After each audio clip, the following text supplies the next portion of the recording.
Presidential Pet Museum, which you are viewing in virtual reality. So please tilt your tablet or phone and use your finger or your cursor to drag the view, as well as zoom in and out for a closer look at everything here at the Presidential Pet Museum.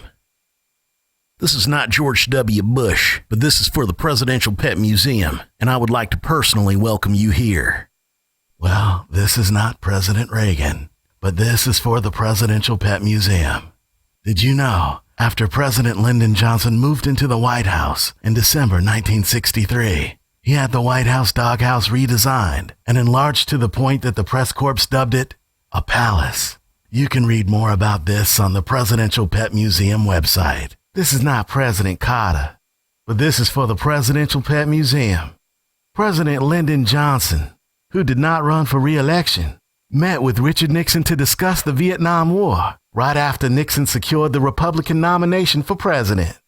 As Nixon was boarding a helicopter after the meeting, Yuki, who was President Johnson's dog and was a terrier mix, followed Nixon aboard. Johnson said, "Look, you've got my helicopter. You're after my job, and now you want my dog?" Nixon later recalled that the two men laughed about the incident, and that Nixon said to LBJ, "I told you I wanted your job, not your dog."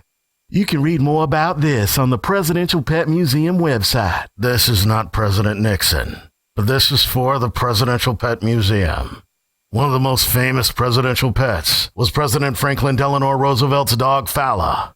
In 1944, Fala was with the president on a sea trip to the Aleutian Islands. Rumors spread that Fala was accidentally left on one of the islands.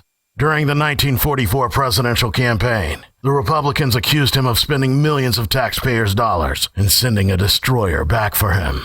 The president answered the attack in his famous Fala speech while talking to the Teamsters Union. You can read more about this on the Presidential Pet Museum website. This is not President Carter, but this is for the Presidential Pet Museum.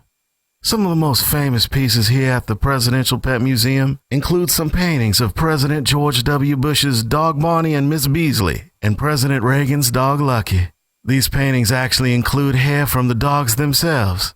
You see, the original founder of the Presidential Pet Museum, Claire McLean, was a groomer for President Reagan's dog Lucky, and she was able to gather some of the clippings from their grooms, and her mother incorporated into these works of art. How cool is that? For more information about Claire McLean, the founder of the Presidential Pet Museum, and her works of art, please visit presidentialpetmuseum.com. This is not George W. Bush, but this is for the Presidential Pet Museum, and I would like to let you know to please be sure to visit us on the web for more information about the presidential pets and exhibits you see here at www.presidentialpetmuseum.com. This is not President Clinton, but this is for the Presidential Pet Museum. Can you see the cow?